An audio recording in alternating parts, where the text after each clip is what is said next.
Hey guys, today we'll be learning about the bloody intense Battle of Tarawa. So the United States had a future goal of creating air bases capable of supporting operations to attack the Philippines and Japan. In order for this to happen, the United States needed to take the Marianas Islands. In order for attacks against the Marianas Islands to succeed, land-based aircraft would be required to protect the invasion force. So in order to protect the invasion force, the Marshall Islands would need to be captured, as they were the nearest islands capable of supporting such an effort.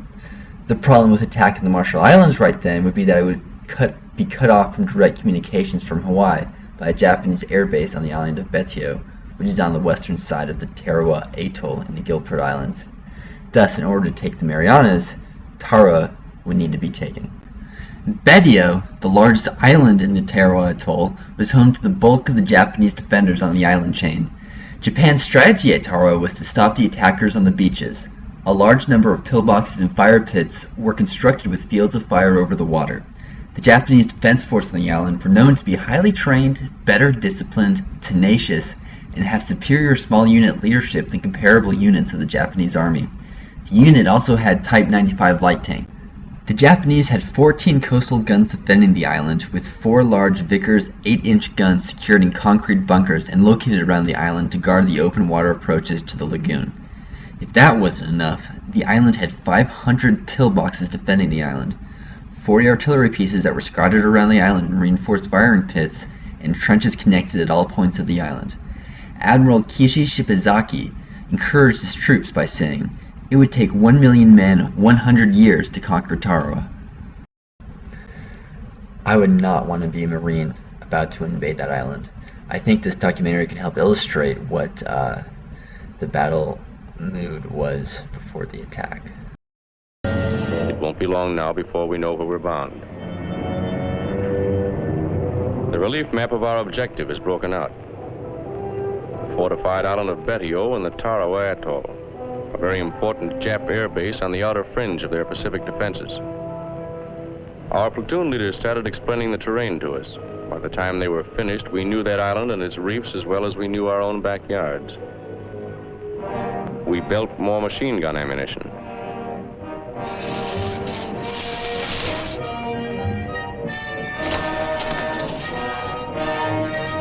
Check and test fire all weapons.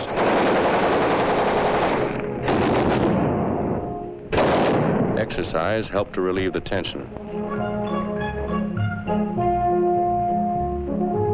Navy and Coast Guard coxswains received last-minute instructions on formations, rendezvous areas, and departure times. Services are held on the last evening before D-Day.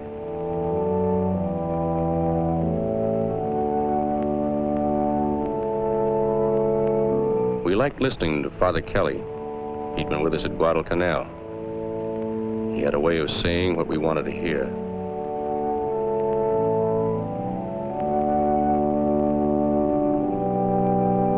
Many of these men were killed the following morning.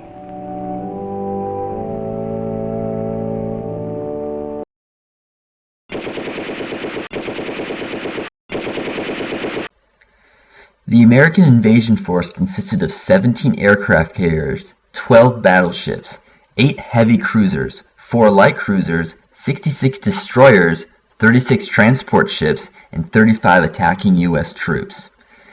In the pre-dawn hours of November 20th, 1943, the Japanese 4 8-inch guns opened fire on the invasion force, and a gunnery duel soon developed. Counterfire from American battleships were accurate, destroying 3 out of the 4 Japanese guns. One battleship shell hit the ammunition storage for one of the Japanese guns, igniting a huge explosion as the ordnance went up in an intense fireball. With the guns destroyed, the approach to the lagoon was open. For the next 3 hours, the island was bombarded. The plan was to land the Marines in 3 sections, Red Beach 1, Red Beach 2, and Red Beach 3, as you can see in this illustration. When Marines started their attack at 9 a.m., the tide had still not risen enough to allow their shallow draft Higgins boats to clear the reef. Planners failed to know about the neap tide, which is a phenomenon that occurs twice a month when the moon is near its first or last quarter, and the sun counteracts the pull of the moon, and water levels deviate. Supporting naval bombardment was lifted to allow the Marines to land. The reef was a daunting obstacle, and the Higgins boats were unable to clear the reef. Japanese soldiers were able to enter the firing pits when the bombardment was lifted, and the amount of combined arms resistance the LVT Alligator landing crafts were facing gradually intensified. Many LVTs were knocked out of the battle, and the men that did make it were pinned on the beach. The Marines in the Higgins boats were trapped on the reef, 500 yards away from shore. Early attempts to land tanks failed, as they couldn't get through the reef. 2 Stuart tanks landed on the beach, but were knocked out rather quickly. Surviving tanks on the western end of the island helped push the line about 300 yards from shore. The Marines had successfully taken the beach by noon, and by nightfall the line was halfway across the island. Commander Kiji Shibazaki's direct control of his troops was prevented because of the communication lines the Japanese installed on the island had been laid shallow and were destroyed in the naval bombardment. He, along with his staff, were blown up by a naval artillery shell outside their headquarters. Japanese command problems were further complicated. When night came, the Japanese failed to launch a counterattack. That's some intense stuff. Let's look at some actual footage from the battle. We fight our way onto the beach.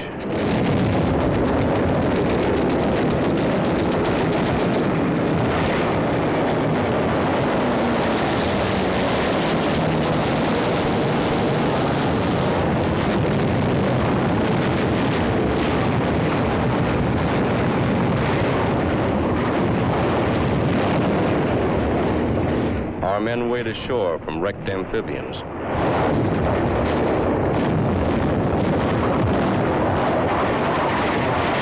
A long pier extending across the fringing reef gives protection to a lot of our boys on the way in. We have a pretty good toehold on the beach, but Jap fire pins us down for hours.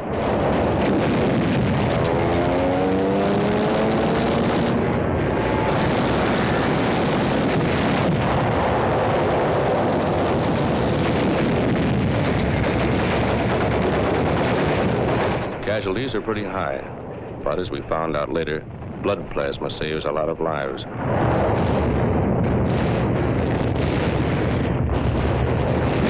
When reinforcements arrive, we start moving up.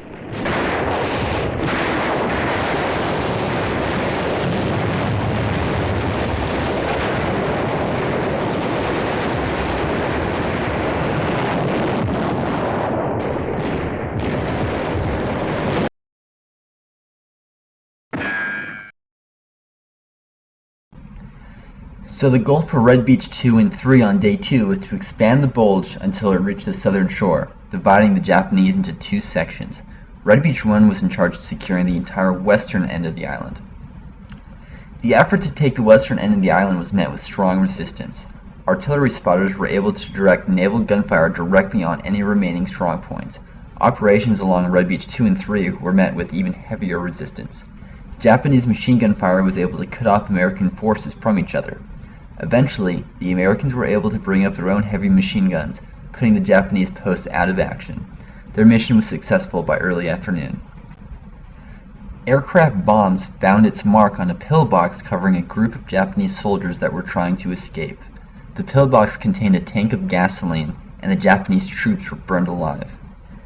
By the end of the day, the western end of the island was in U.S. control, and Red Beach 2 and 3 reached the southern shore.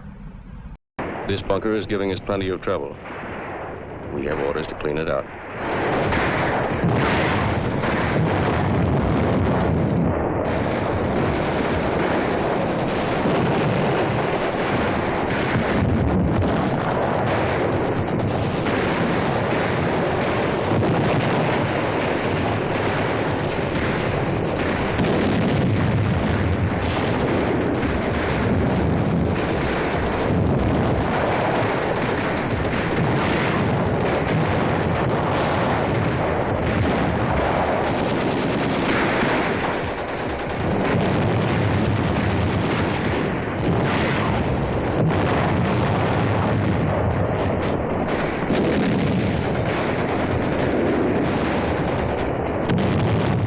This is what we found on the other side.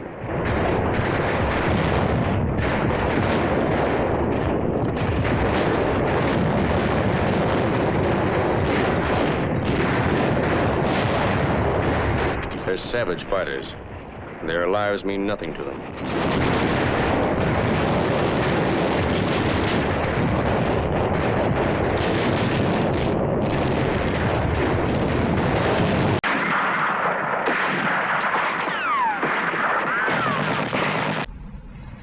The third day of battle, the lines along Red Beach 1 and 2 were consolidated and heavy equipment and tanks were brought onto the beach, while troops landed on the south side of the island.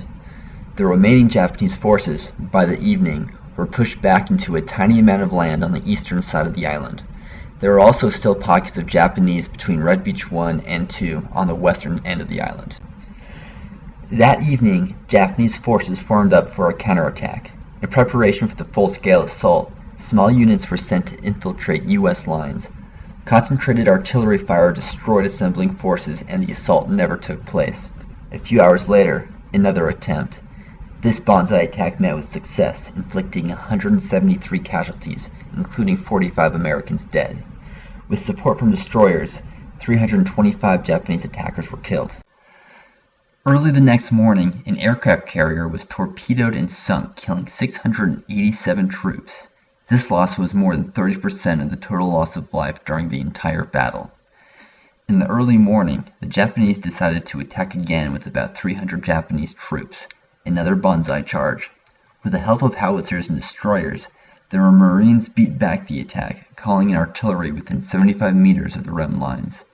325 Japanese lie dead. As the fighting continued, dive bombers continued to soften up Japanese positions on the eastern tip of the island. Howitzers then opened up along with the Navy soon after. The Marines advanced to the eastern end of the island quickly as there were few Japanese left alive. Tanks were also supporting them.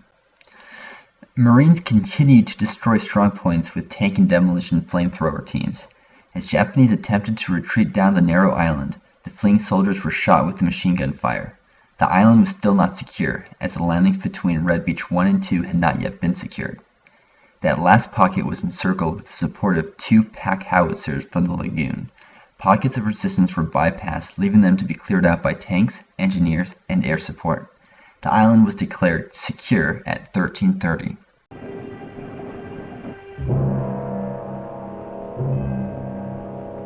These are Marine dead.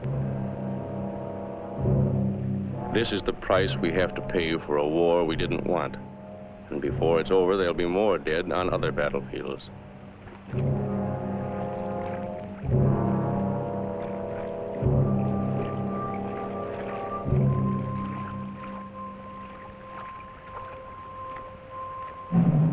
Burial aboard ship for Marines killed in action.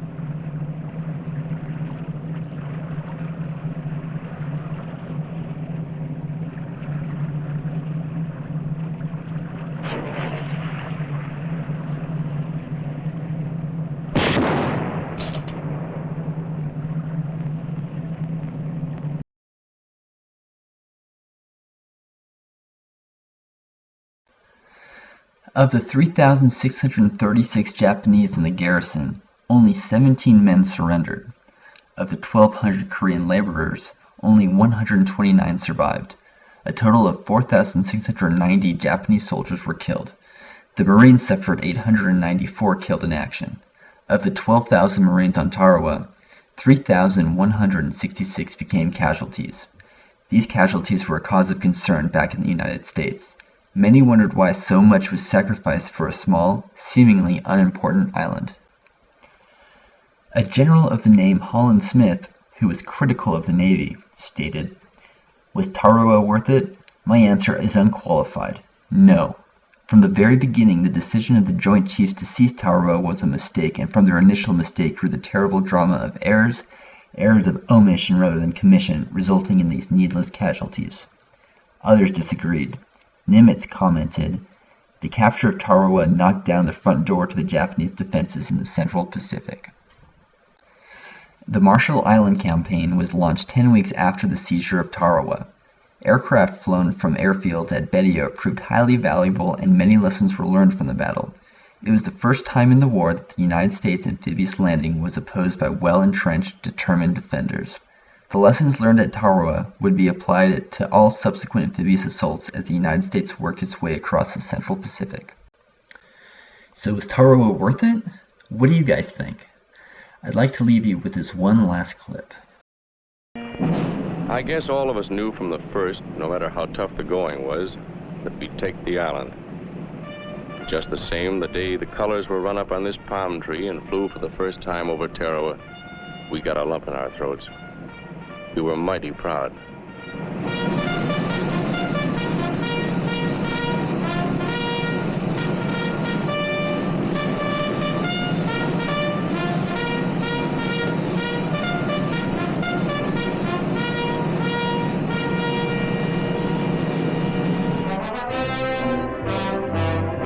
These are the Marines who took Tarawa.